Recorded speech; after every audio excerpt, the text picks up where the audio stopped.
Hi Gina. Hi Ione. Hi everyone. I'm Gina, the senior editor of Polyester. And I'm Ione, the founding editor-in-chief of Polyester, and this is the Polyester Podcast, a feminist pop culture podcast dissecting the discourse on a weekly basis. Before we start, if you're a fan of this podcast, please make sure to like, rate, subscribe and review. And if you really love us, you can sign up for a podcast membership, where you can join our WhatsApp chat, get access to our research each week, and get on our Instagram close friends for only £3 a month. We also now have a Substack called Non-Threatening Boys, *, where we'll be sharing exclusive content weekly on the Boy of the Hour. Do we have any reviews, Ione? We do. But also I think our review thing isn't working again, so if anyone has suggestions, please catch us up. Yeah, no, I was trawling through Apple Podcasts finding us. Fabulous, 5 stars. After a long day in A&E with a family member, they are fine. I was tired but also knew I wouldn't be able to sleep immediately. What I needed was something distracting but engaging, interesting and funny, and so knew I needed this podcast and it worked. It's also a great podcast to listen to when you haven't been in hospital all day. By We Need New Names. Thank you. Thank you. Glad we could help. And then comments on Spotify. Deborah says, this is about last week's podcast, surrogacy. There's been such a good episode. They all are, but I really agree with the points made here, which is very lovely. And then, obviously, Gina's put this one in. By Megs. When Gina said dastardly, I nearly spat out my drink. Defo a word that needs to be used more. Facts. Yeah. Thanks, Megs. Thanks.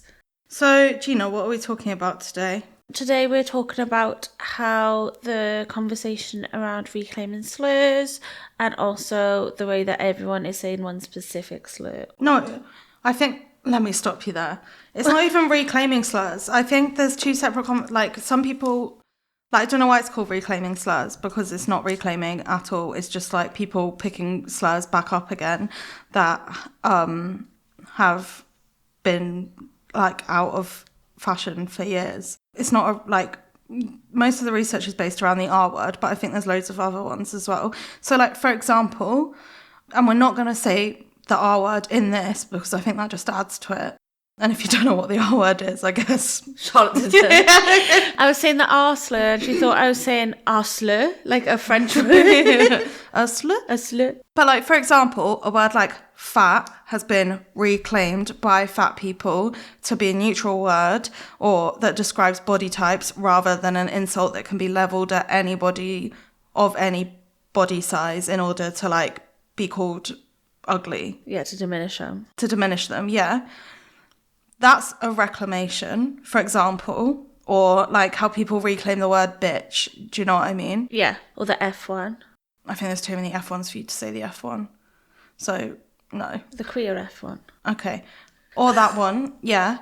But then it's not reclaiming for people to just start using the word fat as an insult again, which I've seen on Twitter loads recently. Yeah, that's true. So it's not reclaiming, is it? It's literally just deciding a word to insult people again. Making it vicious again. Mm-hmm.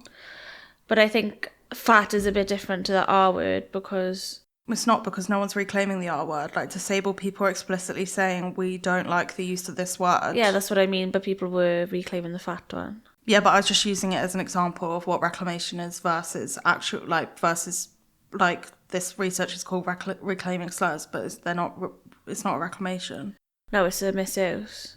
A re-up. Yeah, it's a re-up. Of the R word. We've seen it kind of like in edgy liberal circles for a while, and then like edgy alt-right circles, and then now it's kind of come to the point where Elon Musk has used it on Twitter quite recently, and then it's kind of like caused this spike of everyone on that platform using it again, but it was something that we've been seeing for like the last couple of years.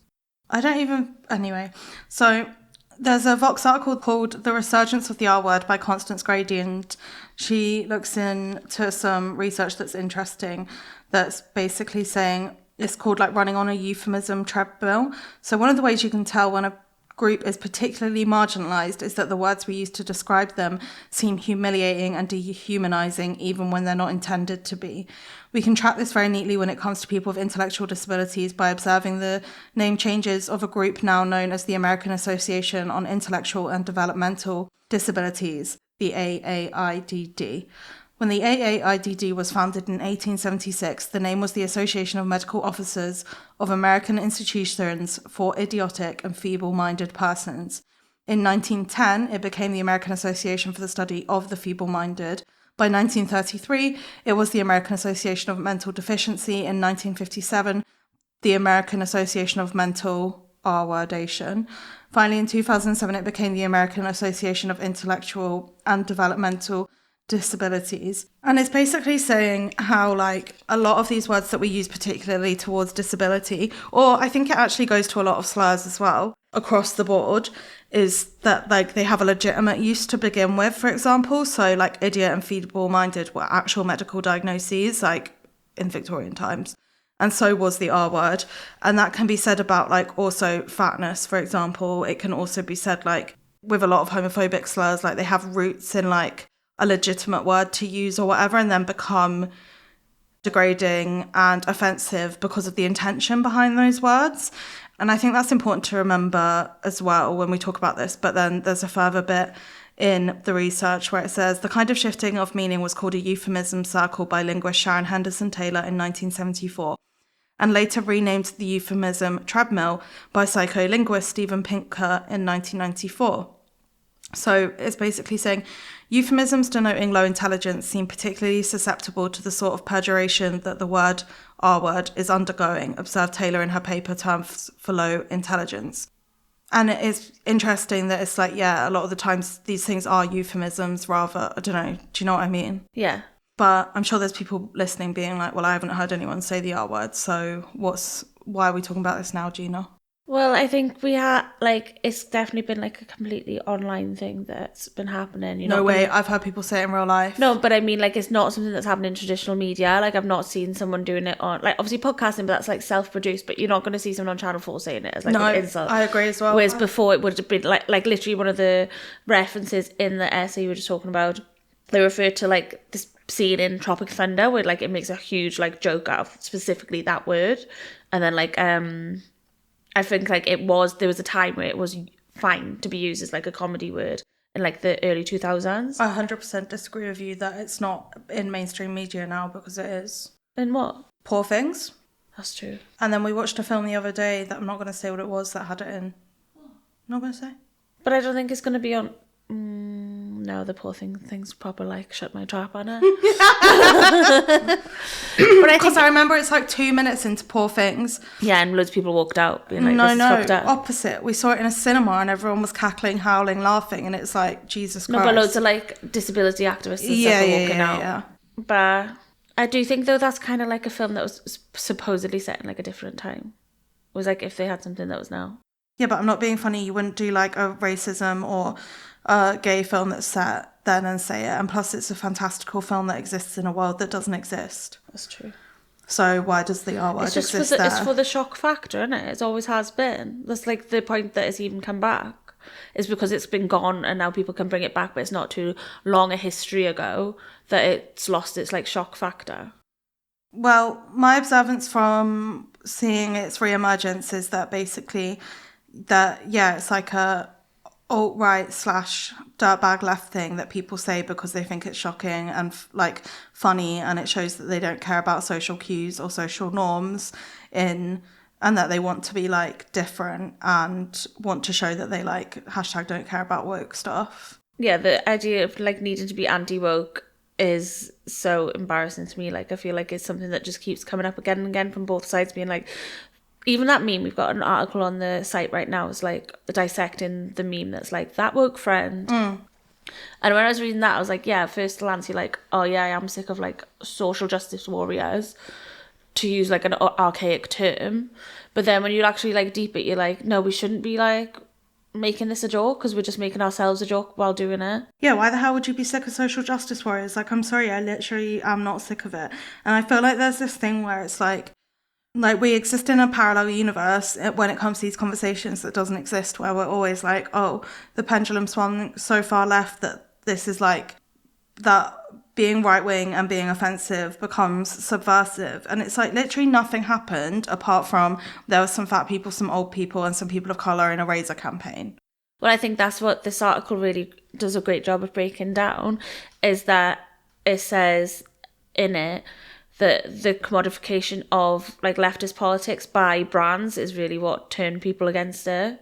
But that's just stupid. Like, how can you have a thought in your head that is that small that you can't consider, oh, actually, because the cereal said that it's good to not be racist, I actually am going to be racist because I want to be different. Well, that's literally how, like, privileged people think. A person of privilege sees what's the quote? It's like, a person of privilege sees equality as like oppression. As oppression. And that's exactly what's happened here. And they're like, I miss the time when I was able to say slurs openly.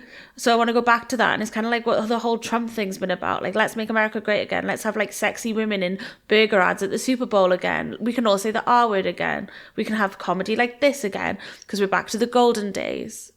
It fucking always goes back to like wanting to be in a time where you weren't like, you were the number one as a privileged person, as like a cis white man, and then again as like a cis white woman. I also just think that people forget why we actually stop saying these words as well, because like, why does your personal need to be able to say whatever you want trump your personal desire to not cause other people harm? Like, the reason why these words stop being said is not because like there was some grand scheme to stop you saying words that you really like, which is fucking weird anyway. It's because they actually upset people, and it's like, why would you want to upset people? I don't get it at all. It's just people are like, the words freedom of speech have been so co-opted now to be like, I should have the right to say whatever the hell I want. And there's but I don't understand why people think that, like, it's not even that. It's that I don't understand why people want to say what they want. Like, why do you want to be nasty? There's such a good, like, Samuel L. Jackson quote, which is rogue for, like, bringing up on our polyester podcast. But there's, like, one where, like, he's on, like, the news arguing with, like, a white broadcaster, and they're like, why can't I say the N-word? And he's like, say it then. Go on then. Just say it then if you want to. Say it. I'll let you. Go on then, say it to me. And the guy's like, well, I can't. And he's like, because you know it's fucked up. Like, you're getting off on the taboo of it. Like, it's like a fucking fetish. Like, you're getting off on the taboo of saying these words that you're not allowed. Are you a 6-year-old? Mm-hmm. Like, I remember my mum, in my childhood, every year she'd give me a new swear word I was allowed to say. Like, the year I turned 6, my mum was like, you can say damn now. And the thrill of getting to say, like, a naughty word. Like, why are you, like, trying to engage in that joy? Like, this taboo joy that you could get from being evil. Like, all right, cool. When I was in year 7, so I was 11, yeah, there was this shop in town called Rag Freak, which was like a goth shop. Of course. And you weren't allowed to go in unless you were gothing off. Like, they literally wouldn't let you in at the door. So obviously on like literally my first trip to town as like a teenage woman allowed to get the bus by myself, I went to Rag Freak and I tried to, do you remember those tops that say like, fuck you, I'm fucking, and they say fucking like a million different ways, and they're in like a graphic. Yeah. I tried to buy that and she wouldn't let me because she was like, your mum wouldn't agree with it. Your mum wouldn't like it. And I always think of it when I think of like praying or stupid slogan t-shirts. Like, it just reminds me of being 11 years old. You're trying to wind up your mum. Yeah. I remember I had like a MCR merch t-shirt that said Mikey fucking way, and my mum was like, you can't wear that down the shops. You can't wear it. I'll buy a few, but you can't wear it out. And I was like, why? And she's like, well, like, it'll read it and it'll be scandalous. And like, the thing is like, but again, I don't know if we should be comparing slurs to swears, because it's, well, no, exactly, but then it makes me think of when Praying did that t-shirt or hoodie with the R word, and as everyone in the comments like, so based. It's like, you all literally 12. Yeah, it's literally 4 times. And even when I was 12, I knew that it would be a fucking loser behaviour to go around with an R word t-shirt. What if they said it 10 different ways and it was in Rag Freak? Well, who can say? But then again, that this goes to the reclamation of words versus just like people being cunts, because yeah, there's loads of people, like queer has been a word that's successfully co-opted, and still that's like generationally fraught.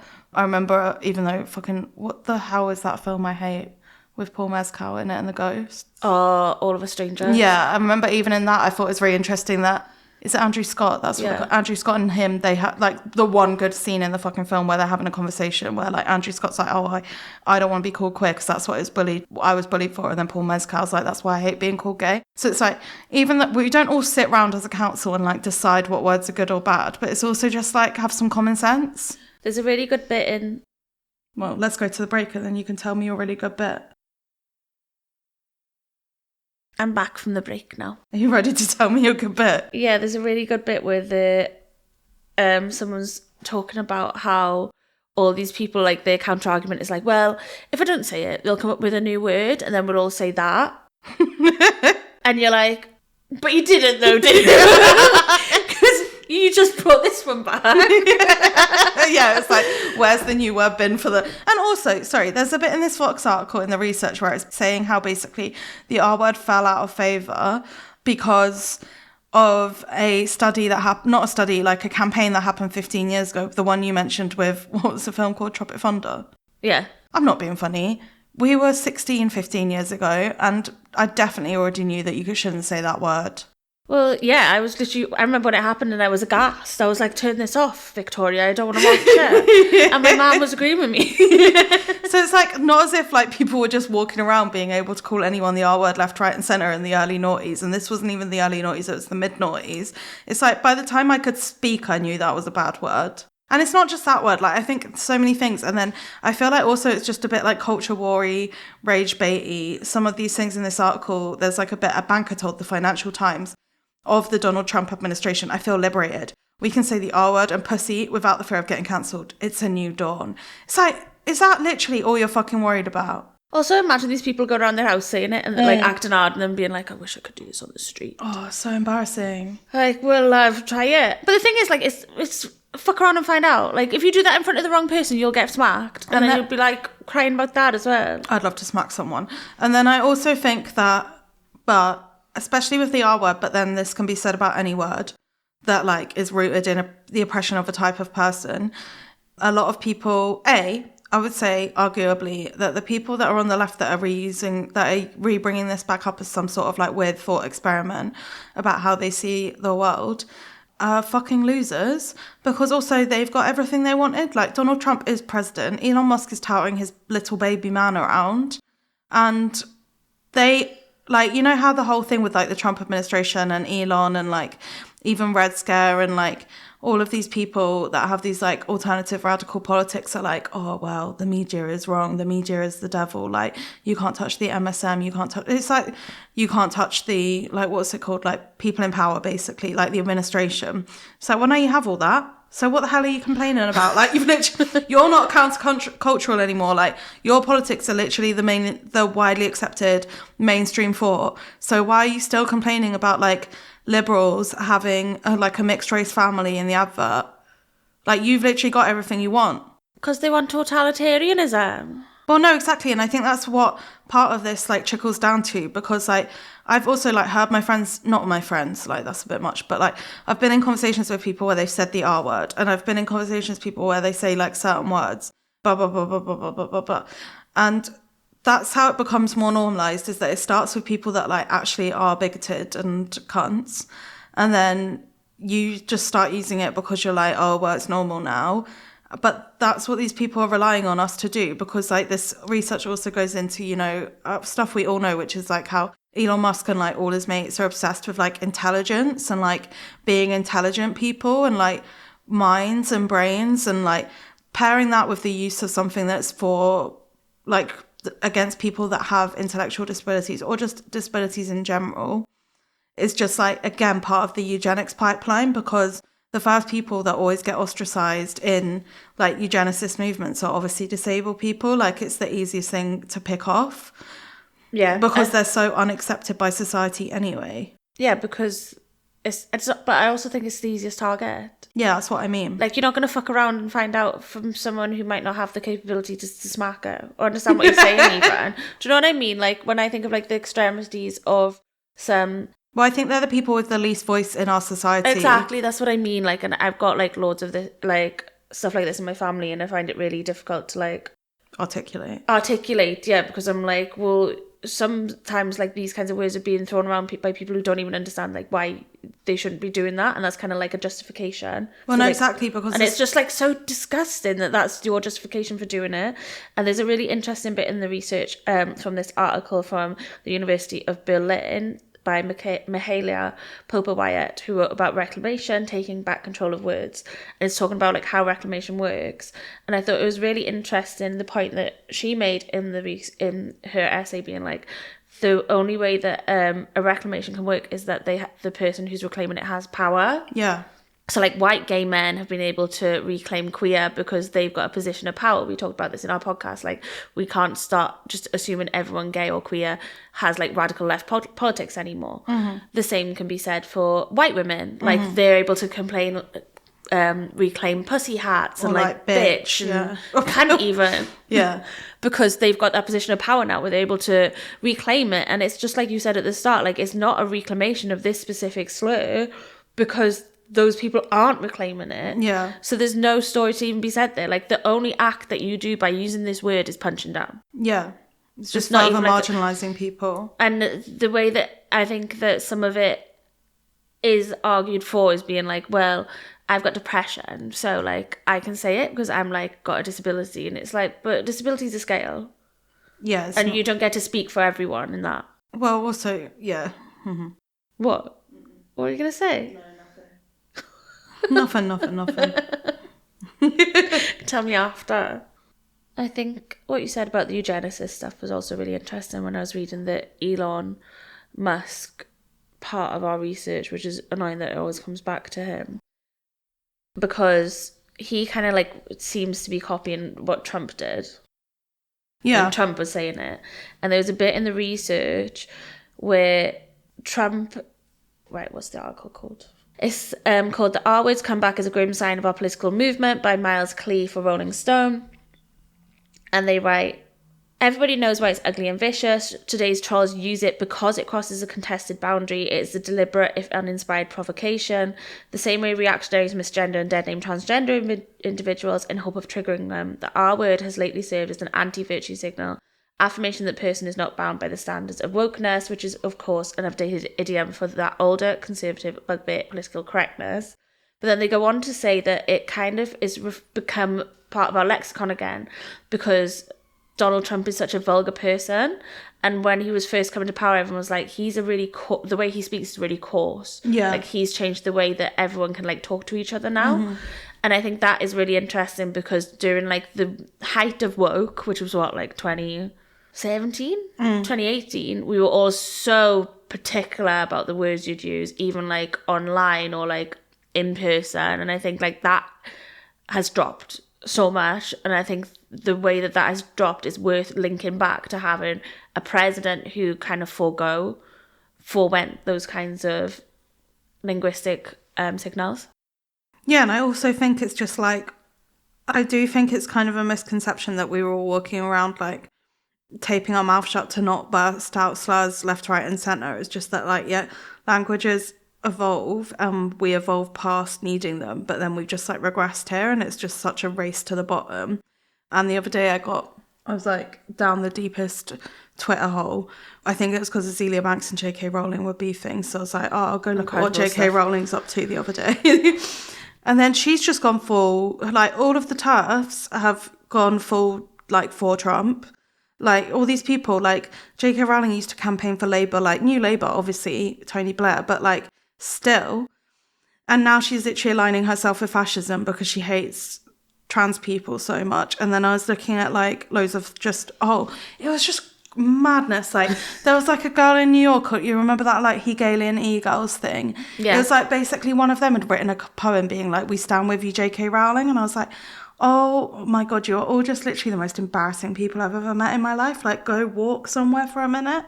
Like what the fuck are you doing with your time? Like just blurting out the R word and like calling girls fat on Twitter and then saying that you love JK Rowling. Like get a job. Get a life, literally. Like why is everyone's like goal in life to be not to cringe? Like that's literally... No, they are the cringest. No, I know, but they think that they're doing like the edgiest thing and their goal is to be like the opposite of cringe because the worst thing you can call one of these people is cringe. Yeah. They need to, let's make woke cool again.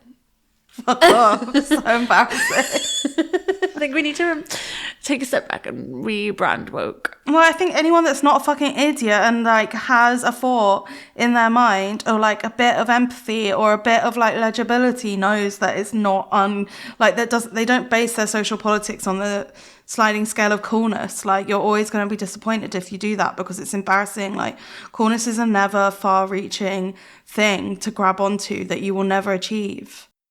Well, I have. Sure. I think it's really I think also the final thing that I thought, well, maybe not the final thing, I don't know how long we got left. Another bit in the research from the essay we were referring to at the beginning was talking about the campaign to get rid of the R slur. The R word. You said something else a minute ago that sounded really French, but I forgot now. If you work out what it was and put it in the comment section, we'll give you a free membership. To the dollars. Guess the French word. What's Gina's French idiom?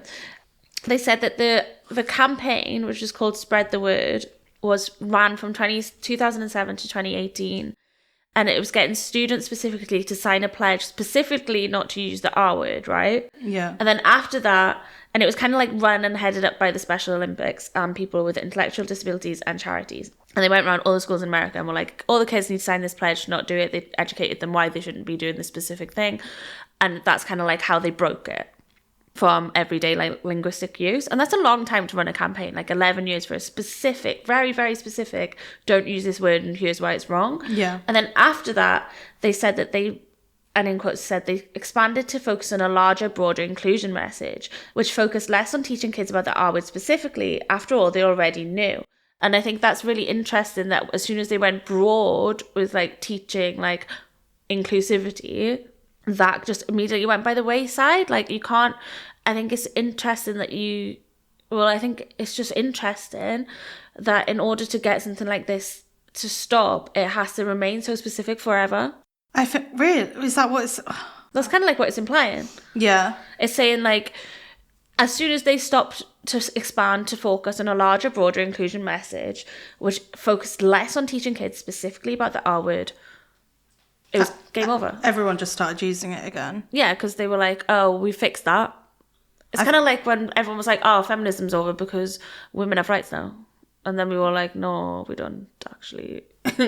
I mean, I think it's really depressing, and it circles back to what I was saying earlier a bit, is that you'd think, like, in my heart of hearts being like, people aren't bad, that if you zoomed out and taught people about how, yeah, like, disabled people are oppressed in society, and like also just what it's like to be disabled or what it's like to be any marginalization, that some people would have like an ounce of empathy and then realize, oh, maybe I shouldn't directly try to harm these people in my life. But it seems like we're not there. I think also people don't have the fucking brain cells to connect the dots. They're like, yeah, no, I have empathy for these people and I would never think that, like, to be horrible to them, and I wouldn't ever say it in front of them. But, like, what harm does it do if I'm just using it around my mates? And it's like, use your brain, because it does do harm, because those people take it away and then it becomes normalised. And when it becomes normalised, more extreme things happen. And the more extreme things happen because it got normalised from a very small thing. It's a circle. Yeah. Like, you can't just be like... And then after the extreme things happened, everyone shits themselves and goes back to being good. And then it leaks in again when there hasn't been a terrible thing happen for a while.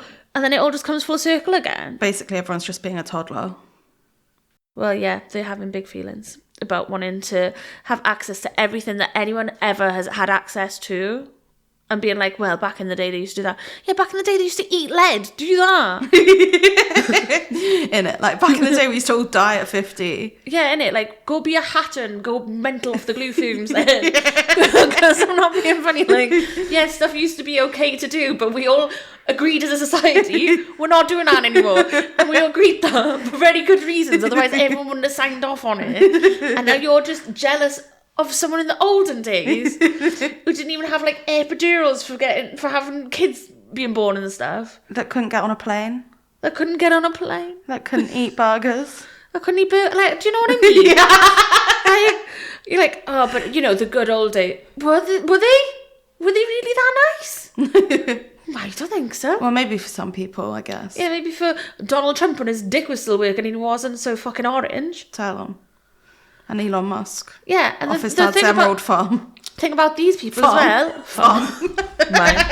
Slave mine. The thing about these people as well is at the time that they were thriving and getting to say the R word, they were also stinking rich, not someone who still lives in their Mars basement. Oh, I thought you were going to say the opposite. What? That Elon Musk was like stinking and lived in a basement. No, literally. He was like... he was stinking rich, but he lived in a basement. He was stinking rich. He got to had no mates.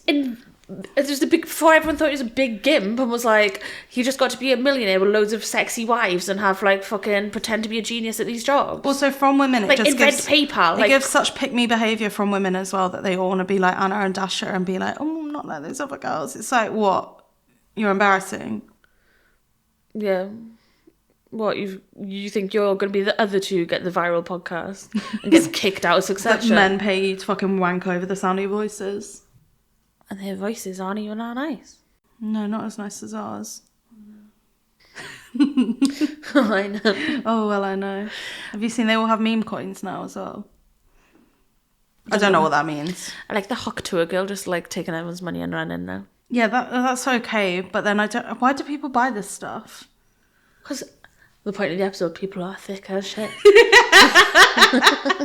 People are like, see her, and are like, wow, she's cool, she's one of us, she wouldn't fuck us over. The first thing anyone in a position of power in your circles is going to do is fuck someone else over. But the people in the circles where we're all purposefully being nice to each other aren't even aiming for power. We're just trying to have a nice time. It's gonna be a good time. Right, let's end it there. And with that, thank you, Ione, for being a gorgeous host. And thank you, Siam, for the research. and thank you, Charlotte, for the sound tech. and Gina for being my co-host. And Olivia for editing. Yeah. Our members. And Gina's baby Chi-Chi that is sat on the recording. And you, dear listener. Goodbye. Bye.